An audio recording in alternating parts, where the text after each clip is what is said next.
So, welcome to Mount & Blade 2 Bannerlord, and one of the main things that you're going to have to decide as a player going into the game is what kind of army you're going to be building for yourself as the game goes along, and each of the 6 factions in the game will give you a different troop tree with which to build your army, and of course each one comes with its own strengths and weaknesses, and based on your own particular playstyle you're probably going to find that one is going to become more dominant in your roster than the others. And of course, regardless of whether or not you're going to be building your own kingdom or whether or not you're going to be swearing fealty to one of the existing lords and kings in the game, you're probably going to be sort of falling back upon one faction more so than the others. So I'm going to do a video on each of their troop trees here, just to give a sort of basic overview to see, going into the game, which one you feel as though you're going to prefer over the others. And we shall start off with the Calradic Empire. The, of course, real-life analogous would be the late Roman Empire and the Byzantine Empire, and much like the real-life equivalents at the time of the game, it is on the wane more so than the rise. So, you know, you as a player can decide to maybe try and save it, try and condemn it even more, or they can try and dig their own way out of the hole they find themselves in. And based on their army, you know, they're going to need a strong army to do it with. Unfortunately for them, they do have that, and we'll go through their troop tree right now. So, before we get going here, it's important to note that each faction has got actually 2 separate troop trees, one which is the regular one, which we're looking at here, and also there is a separate noble troop tree as well, which is a much more linear one, which is designed for a sort of specialty unit, the showstopper unit from each faction, which for the vast majority of them honestly is a unit of strong heavy cavalry. Not in every case, but still it is the case most of the time. So we'll go through the basic troop tree first, and then we shall move on to the noble troop tree just afterwards, but also a general overview of the Calradic Empire and their strengths and weaknesses. And I would say their biggest strength is actually kind of immediately apparent just looking at the troop tree as it is here, and that's versatility. They're a bit of a jack of all trades really, the Empire, in the sense that there's not really much they cannot build with the units they have available to them within their own borders, and that's a luxury that most of the other factions in the game, to be honest with you, do not have. Most of them have got sort of glaring omission from their roster. It's not really something the Empire suffer from.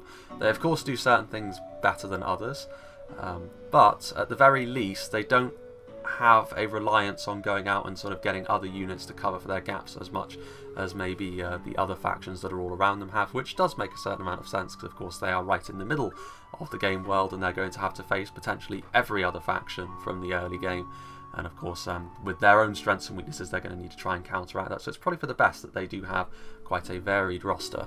I would also say that probably the main focus, however, of the Empire is going to be on their heavier units. So as we go through their roster, you'll notice that there is definitely a bit more of a focus around heavy infantry, heavy skirmishers, and heavy cavalry, all of which are going to stand the Empire in pretty good stead when things come to a face-to-face fight, when it's all about brute strength. You know, they're not maybe as good when it comes to weaknesses at sort of hit-and-run tactics as a result. Obviously, you know, there are going to be factions that are going to be far better than that, than the Empire. They do still have a few units that can engage in such tactics, but again, they are a little bit more in limited supply, especially when you compare them to someone like Palatine or even the Khuzaits. And also maybe another omission as we sort of go through when it comes to a particular unit type would be shock infantry. They do have a more aggressive unit of infantry, but there's a little bit more of a different focus on it than sort of the standard shock troops that you'll see from a realm like Sturgia or even the Aserai. But we'll go through that, I think, as we go through the troop tree as a whole. So we'll start off at the top with the Imperial recruit. There's not really too much to say here. Now, you can actually see the stats of these guys as you go through the encyclopedia by hovering over their little portrait here, but I wouldn't place too much stock in that at the moment. This is a game that is in early access after all, and I have to say that some of these numbers, I believe, are actually outright wrong. Not in every case, but in most cases. The only thing you can really glean from this is the distribution of skills that they have, because that isn't going to be incorrect, but the numbers themselves may very well be. So when it comes to actually determining which units overall in the game are the strongest or the worst in class, you can't really use these numbers to any good effect at this stage in the game's life cycle. But that will change, I'm sure, as things go along.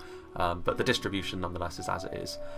With the tier 1 troops, to be honest, from any faction, you're going to be looking at much the same thing for all of them. Again, just dressed in a regular tunic, sporting a leather jerkin, just a basic one-handed sword. Overall, the main focus behind the Imperial recruit is, of course, to hopefully have them survive their encounters with enemies, and then you can level them up into more useful units, of course.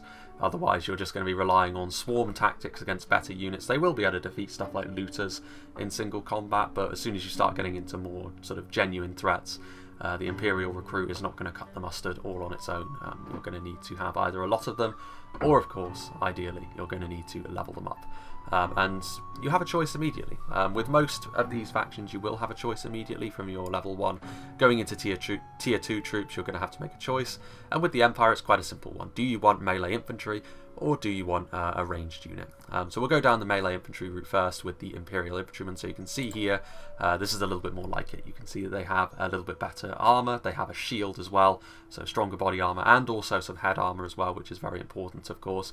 And this is a little bit more like it. Just the addition of a shield, to be honest with you, is a very important one, because it means you can form up shield wall, much less vulnerable to missiles as a result, but also just their abilities in melee as well. You can see the distribution is still much the same. They've got good athletics. They actually have a good polearm score as well, interestingly enough, in spite of the fact that they will be using sort of their one-handed sword and their shield first and foremost. But yeah, this is a lot more like it. Obviously, they're going to be much more able to look after themselves than the tier 1 Imperial recruit. But moving up to tier 3, this is where things start to really kick into high gear, I think, for the Calradic Empire. The Imperial trained infantrymen, you can see once again the armour has increased, the shield and the equipment overall has also been made a little bit better. And this, I think, as I said, is where the Empire infantry really starts to come into its own. There is a noticeable jump in quality up to the tier 3 trained infantrymen here. And they are, when it comes to fighting in a large-scale battle, the trained infantrymen will be where you start to see some good results coming forward, of course. One of the main things you can see as well is, in addition to getting a better sword, a better shield, obviously better armour, they also add javelins to their repertoire, so they have a little bit of ranged utility as well in that classic Roman fashion. And yeah, you can see obviously the distribution of skills. Once again, it's pretty much the same as it was. One-handed and athletic still there. Throwing skill, not huge, but it doesn't really need to be. Obviously, the javelins are just there for a little bit of utility. First and foremost, the trained infantryman is going to be a very good unit of a line infantry for you to use, which of course is a very strong point of the Empire as well. And now you have another choice to make as well down your troop tree. Do you want to continue down the line infantry path as you have up till now? Or do you want to switch it up and go for a little bit more of an aggressive infantry unit? We'll go down the line infantry path first and foremost. You can see here we have the veteran infantryman, and once again you can see much the same story as with the last upgrade. If you go down this path, the armour increases even more. Now you have mail rather than just a gambeson, obviously mail gloves as well, and the equipment once again is going to increase in quality. The shield is going to be better. Also, you have a polearm added as well, so they do have a secondary weapon, but primarily they are going to be line infantry. So whether they use their polearm or whether they use their sword for up close and personal matters is going to matter entirely on. It's going to depend entirely on the situation, of course. And I would say that this pathway is probably where the Empire have a little bit more of a focus. I mean, obviously, when you think of the Roman legions, you think of heavily armoured and shielded infantrymen. And while this may be late Roman Empire, you can definitely see that the legacy of, maybe not Rome, considering we're in Calradia, but whatever the Calradic equivalent of that would be, is alive and well in this unit. And of course, at the high end, the 5th tier unit, which in the regular troop tree is as high as you go, you have the Imperial legionary. And once again, it's a very simple progression when you look at the line infantry path, because each level you go up, the armour gets stronger, the equipment gets better, and of course the stats of the unit also get higher. And the Imperial legionary is the peak of what the Imperial line infantry can be. And like I said, the heavier units of the Empire are a bit of a focus for the Calradic Empire's roster in general, and the Imperial legionary is one of the main examples of that. I mean, across the whole game, there aren't very many units of line infantry which will be able to hold a candle to the Imperial legionary, purely because of how survivable they are. Very thick armour, of course, good in melee, and quite versatile as well. They have obviously the sword, they have the polearm on the back there, obviously the harpoon, and obviously the shield as well. So they're very resilient, which is obviously the main thing you want from a unit of line infantry like this, to be able to stand and fight for a long time. And yeah, it does exactly what it says on the tin. It's a very simple unit to understand, really. And yeah, it's one of the main backbones of the Imperial army. However, perhaps you don't want to go for a more defensive unit of infantry, and if we go back to the Imperial trained infantrymen, you have another pathway you can take, and this is where you have a little bit more of an aggressive infantry unit in a unit which I'm probably going to embarrass myself when it comes to pronunciation of, the Imperial menavliaton. And this is a unit of polearm infantry, first and foremost, so you can see that obviously they still have the one-handed sword. Effectively, what the menavliaton is a unit which trades in the shield, effectively, to be sort of more focused on their polearm, as it were. Now, I do feel as though this is the kind of unit which, with overhauls in the game, will probably gain a little bit more effectiveness, because I do kind of feel as though sort of a phalanx formation or a sort of pike formation would really benefit a unit like this, because it will make them a little bit more useful against stuff like frontal cavalry charges and the like.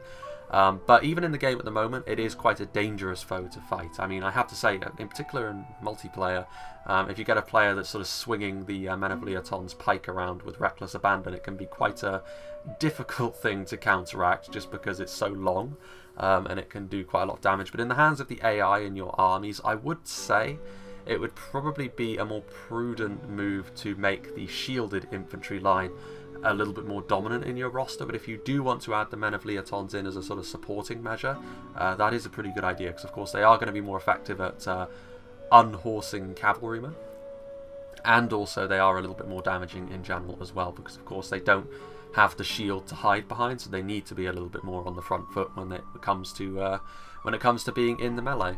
And of course, at the 5th tier, you have the Elite Menavliaton, and you can see once again the armour progression is very much the same between the Legionary and the Menavliaton line.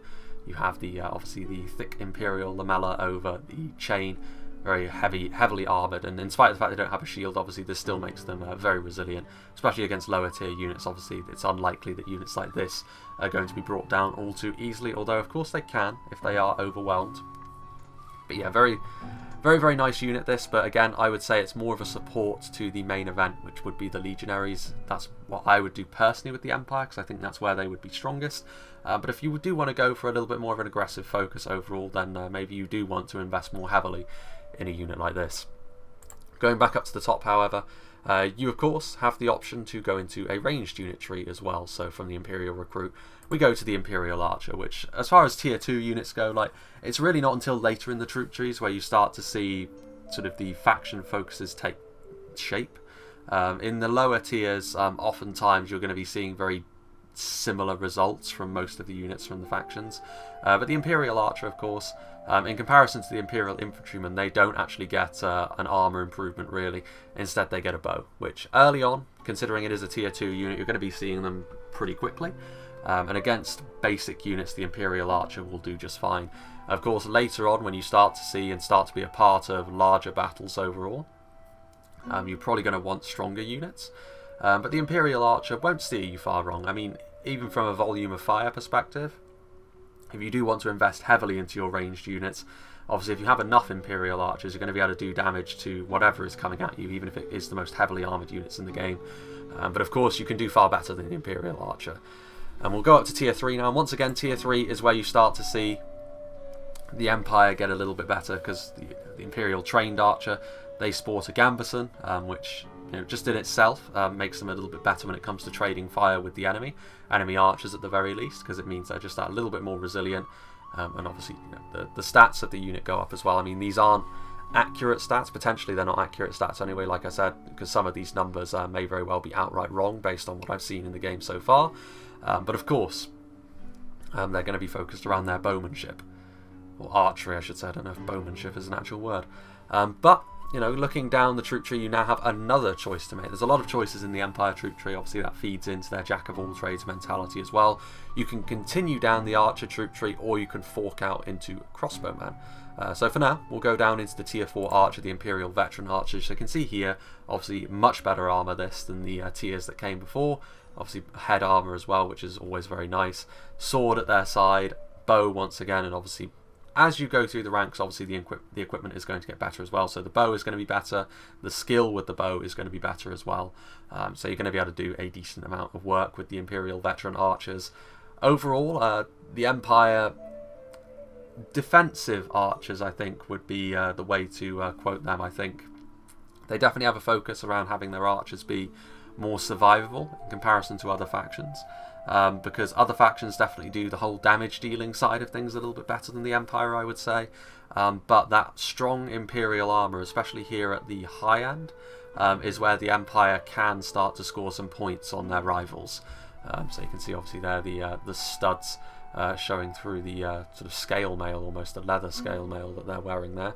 And then at the highest level you have yet another choice to make in the tier 5. You can either continue once again down the foot archer pathway, or you can branch out into a horse archer. So once again, we'll continue down the foot archer. And once again, what I just said really comes into effect when we're talking about the Imperial Palatine Guard, because the tier 5 archer, of course, the peak of what the Imperial foot archers can be. In comparison to archers from other factions, there are other factions which will do the damage dealing side of things better than the Palatine Guard. However, the Palatine Guard are a very versatile unit, because not only does their thick armour make them a lot more resilient to ranged fire, but it also will make them more resilient in melee, of course, as well, which gives them just that little bit more of a varied look. And you can see here as well, their one-handed skill is just as high as their bow skill.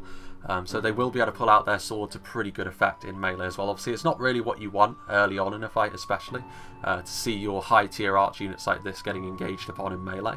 But if you do need to fall back on throwing your skirmishers into melee to try and see the battle over the line, then the Palatine Guard will be one of the best units in the game for that, just because they will be able to keep themselves alive a little bit better with that armour, and also they're decently skilled with their one-handed weapon as well.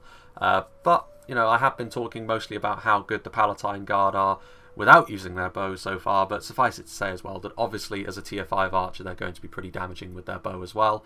It's just that in comparison to other factions they're a little bit more focused around their defensive attributes and their versatility, more so than their outright damage with their bow. But of course, you have the other choice as well. You can go down the horse archer route, and this is another name that I'm probably going to butcher. The Imperial Bucellarii, or Bucellarii?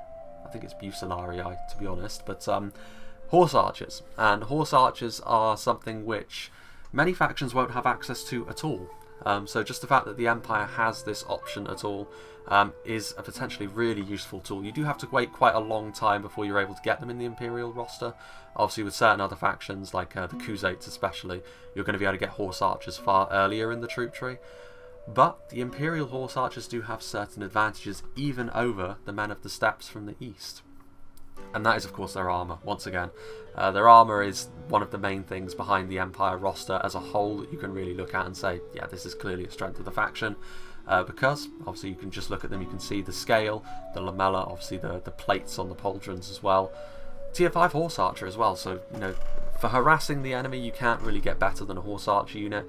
You do need to have them in a certain number for them to be really effective, so obviously if you're going to be trying to build up a purely Imperial army, it may take you a little while before you really start to see the fruits of your labour when it comes to horse archers, just because they are a tier 5 unit, so it'll take you quite a while to train up enough horse archers to be effective in that regard.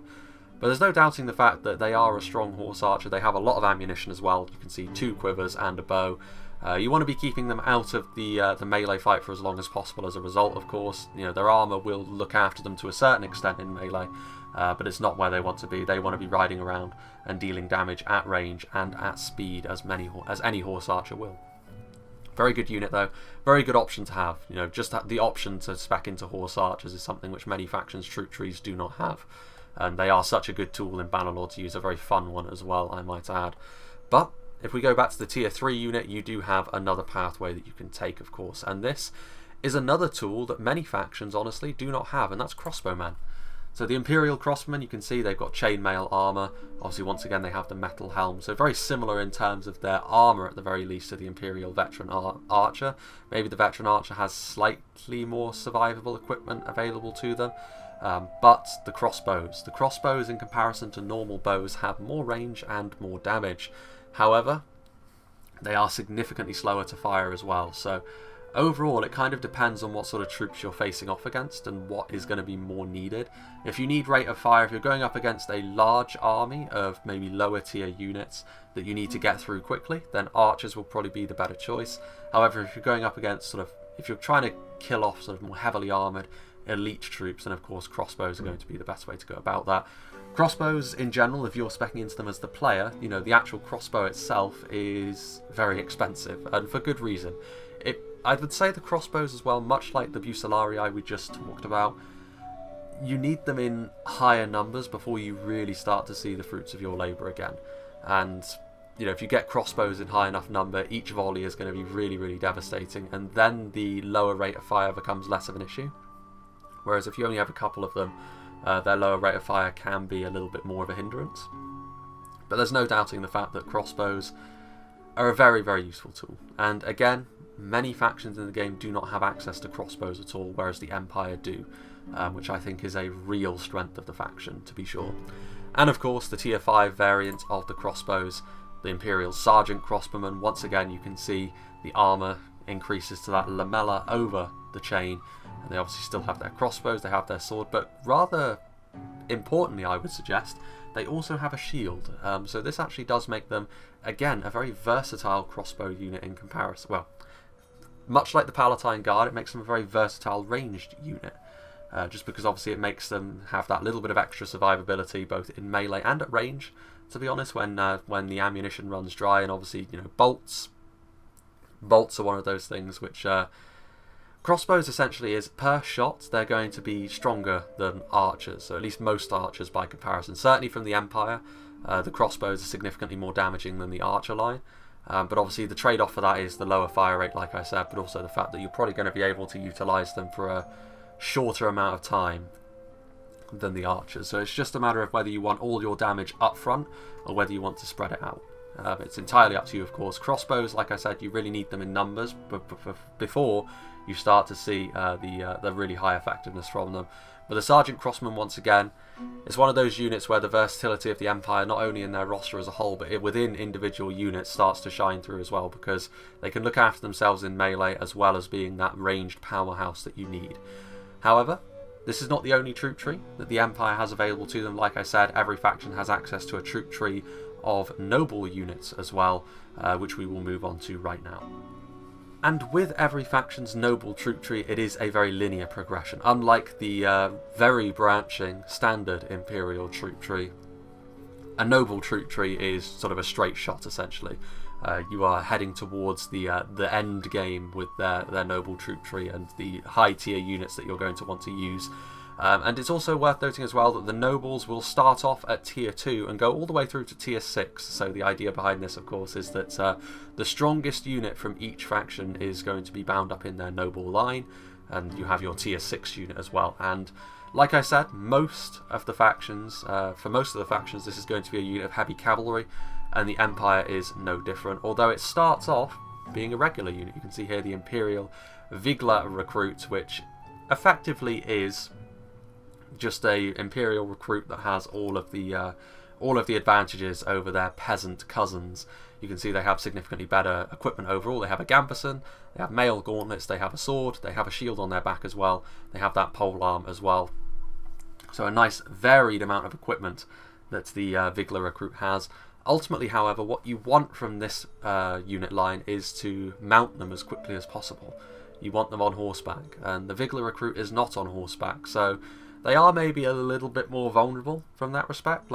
They're more expensive as well. Like the noble troop lines are more expensive than the regular ones per tier, so you don't want to be hiring them from a local village and then seeing them die immediately just because they're on foot. You want to be looking after them a little bit more. You want them to level up more so than the other units perhaps, because obviously the reward at the end of the troop tree is even higher than it would be for a regular recruit. Still, for its tier, to be fair, the Vigla recruit is more than a capable fighter as well, but it's further along the troop tree that you really want to get them. And of course, at tier 3, they become mounted, and this is the first unit of lance/melee cavalry that we've seen for the Empire up to now, and obviously in the standard troop tree it is something that's lacking, but it's not something the Empire lack overall. The Imperial Equite, I think that's the how you pronounce that. I'm a little bit more confident in that than the previous two tough pronunciations, to be fair. And this is, of course, a devastating tool. Anyone who's played Mount and Blade before will tell you how devastating cavalry can be, and Obviously, if you can fill your army with this, enemy morale is going to be one of the main things which is going to suffer. A big charge from any sort of cavalry is going to leave enemy morale feeling a little bit shaken. And the Imperial Equite here, decent equipment as well, sort of that classic tier 3 equipment that we saw from the infantrymen. Got some decent shoulder armour, decent body armour, obviously overall, a little bit more of a padded feel to this and studded armour. Obviously as we go increasing the tiers, their equipment is just going to get better and better. But overall, you know, a charge from an Imperial Equite is still going to be enough to put most unprepared infantrymen on the ground. So, you know, this is where you will really start to see the shock value of your army come out, because more so on horseback with your heavy cavalry than on foot you're going to be delivering your big charges. Tier 4, Imperial Heavy Horsemen, you can see once again with much the same feeling to it as most of the footbound Imperial units. As you increase in tier, one of the main things you're going to notice increase is going to be the armour of your units. The horse in the background there, you can see it now has that classic Imperial style barding on it, very heavy horse indeed. And also the rider itself, you can see the mail now comes into effect, thicker shoulder armour as well, and once again the main event is going to be that long lance that they have and the shield, so a very survivable rider but also an ever more deadly and heavy one as well. As we increase into tier 5, and you see this is where the most iconic unit from their real life equivalent, I would suggest, in the Byzantines comes into play, the cataphract. The Imperial cataphract at tier 5, obviously this is where the heavy cavalry really starts to earn its name when it's in terms of being really, really heavy, because again you can see the classic lamella that we've seen from the Empire up to this point, the scale mail as well underneath the chain. Really, really effective unit this. I mean, anyone will tell you in the game that heavy cavalry can be brutally, brutally effective, and the Imperial cataphract is really no different in that regard. And then up to tier 6, of course, the elite cataphract. This is what you're really aiming for when you recruit the Vigla recruits from a local village. This is their end game, and overall this is probably the most fearsome Imperial unit as well, because while the legionaries are very dependable, while the crossbows are very damaging, nothing really matches the oomph within the Imperial roster as the elite cataphract, and you'd expect that from their one tier 6 unit as well, to be brutally honest with you. Obviously again, you know, very nice charges, and overall when you compare them to the equivalents from other factions, maybe a little bit more versatile overall than a couple of other offerings. In terms of their armour as well, there's really only one other offering in the game which comes anywhere close to the same survivability that cataphract offers. I believe their rival from Vlandia as well actually is even tankier than the cataphract, but really it's very close between the two, to the point where it's even negligible. So you can definitely count on the fact that when you're bringing the Imperial cataphracts to the field, you're going to have one of the most tanky units in the game, especially on horseback. So yeah, a devastating unit to say the least, and I'm sure most people who go into wanting to build a primarily Empire focused army are going to have one eye on the elite cataphracts and thinking we want a big force of them. And if you can build up a good force of them and you get a nice charge into the enemy, of course, in typical cataphract style, you're going to be sending most of them running for the hills, and those that don't run are probably going to fall beneath the charge, and then later of course the cataphracts are more than capable of getting stuck in sustained melee as well, because of how heavily armoured and tough they are. So that brings a close to the Imperial roster. Very, very varied. There's a lot of units to choose from there.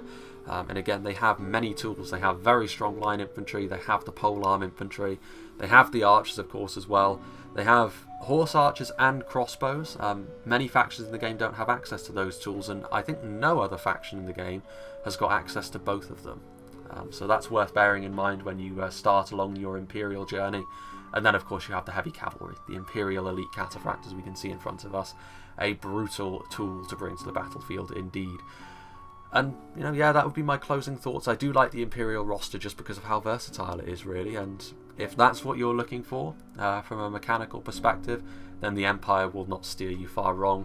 I feel as though the Empire is going to be a popular faction among the player base just because of the RP potential that exists within the Empire. Of course, many people will want to try and save the Empire from the same fate that befell it in real life, and with their roster at their back, that shouldn't be as difficult a task as some may fear it to be. The next troop tree that we'll be having a look at in the next video, I'm not entirely sure. I think I don't know. I might leave it up to people in the comments to decide. I'm not sure how popular this video is going to be honest with you, because obviously I've primarily been Total War up until this point, but Mount and Blade 2 Bannerlord is a game that I am greatly enjoying. It is obviously a game which is in its early stages, and there's a lot more work to be done on it. But the base is there, the base is incredibly solid, and I'm looking forward to seeing how the game develops. So yeah, I will leave it up to you in the comments which faction we will go on to do next. I'm leaning towards the Khuzaits, because it's probably the roster I have the most experience with, based on the fact that my first campaign has been largely Khuzait focused. And I've actually been facing the Empire in battle more so than I've been using their troops up till this point, ironically enough. So yeah, I hope you enjoyed this. I hope you found it somewhat informative, obviously, at least on the surface level. We can't go too deeply into the numbers of these units at this stage, because like I said, some of them are wrong, some of them are going to be subject to change as well, but I'm sure that that time will come when we can start to look at sort of top fives of each individual unit. And yeah, regardless, hope you enjoyed this, and I hope you will join me for whatever is next.